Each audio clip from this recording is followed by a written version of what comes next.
In the turquoise waters of the Red Sea, Israeli, Emirati, and Bahraini naval forces for the first time just days ago rehearsed joint security operations with a U.S. warship.It followed a war game at a desert airbase just north of the Israeli port city of Eilat last month, which sent fighter planes from Israel and 7 other countries roaring into the skies. Such drills aim to send a strong warning to Iran, which has recently been holding its own large military exercises, and stress strategic alliances. But they come at a time when many in Israel are worrying about whether the small country could soon feel forced to act alone to attack Iran's nuclear program militarily. The government has allocated $1.5 billion to prepare the Israeli armed forces for a potential strike against Iranian nuclear sites, and there are near-daily warnings from political and military leaders. I have been seeking out the views of top Iran watchers and analysts on what might happen. Israel has no interest in a war with Iran, but we will not allow Iran to acquire nuclear weapons, an Israeli security official tells me. In light of Iranian progress of their nuclear program, we are preparing for all options and scenarios, including military capabilities. The saber-rattling comes as talks between Iran and 5 world powers on reviving the 2015 nuclear deal, known as the Joint Comprehensive Plan of Action, are due to resume in the Austrian capital Vienna on 29 November. The JCPOA limited Iran's nuclear activities and opened its facilities up to enhanced inspections in return for the partial lifting of international sanctions. However, it was abandoned by U.S. President Donald Trump in 2018, with Israel's approval.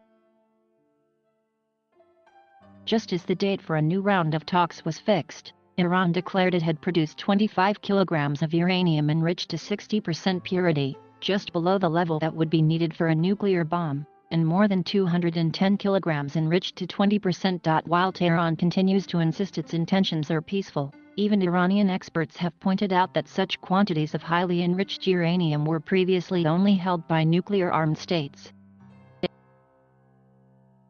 The Iranians today are closer to creating fissile material for nuclear weapons than they ever were in the past, the Israeli security official says. This fact has significant security implications for the state of Israel. The Israeli defense establishment estimates that if Iran decided to do so, it could now accumulate enough enriched uranium for 1 nuclear weapon within a month. The manufacture of such a weapon would also require making a warhead that could be mounted on a ballistic missile. The time frame for that is more difficult to calculate, but some experts say it could take 18 to 24 months. Israel, which is assumed to have its own nuclear weapons but maintains an official policy of deliberate ambiguity, views a nuclear Iran as an existential threat. Iran does not recognize the Israeli state, and its officials often espouse a belief that it will eventually cease to exist.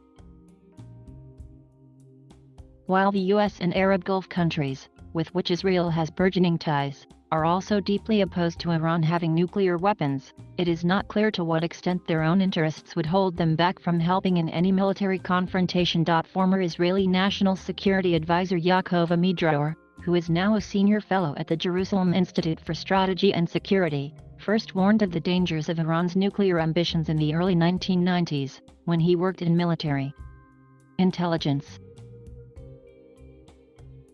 He has a bleak assessment of the latest developments. Israel cannot live with a situation in which the Iranians are getting closer and closer to the bomb, and it will soon have to make a decision how to stop it, he says.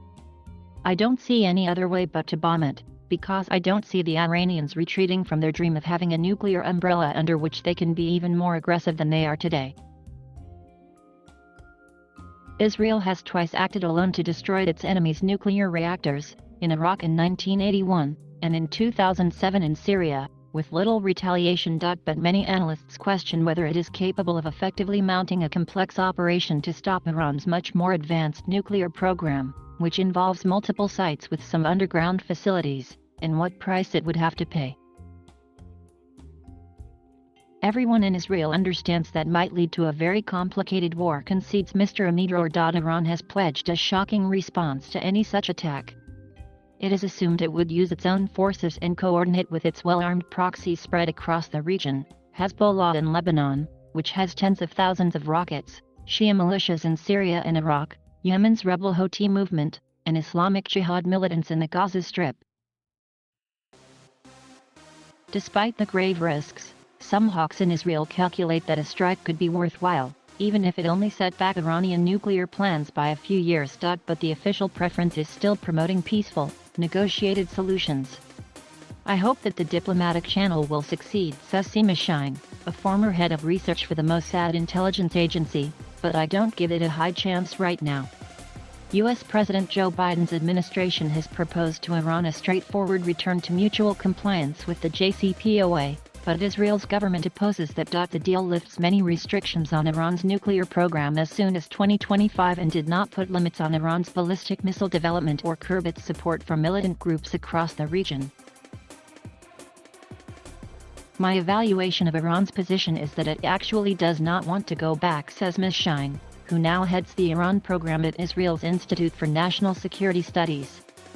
What they would like to see, of course, is a reduction of sanctions, and they understand that they have to pay something in order to get it. The question is, what is the calculus of Iran? How deeply does its economy need relief? Her fear is that nuclear talks could just be a way of biding for time, as the country allows its increasingly advanced centrifuges to keep spinning, building up stockpiles of enriched uranium. Another veteran Iran specialist, Alex Vatanka at the Middle East Institute in Washington, emphasizes Tehran's deep ideological commitment to its nuclear program. But despite its mistrust of the Europeans and the US, he believes Iran does want to come back to the JCPOA to ease domestic economic pressures. He sees its recent actions and demands as strengthening its hand. Mr. Vatanka theorizes that Iran does not necessarily want nuclear arms. It's an option they would like to have, clearly, but it's not about weaponizing, he says, suggesting Iran could stay on the nuclear threshold. It's about Iran being a crucial nuclear state and making the point to the Americans that regime change is not going to happen.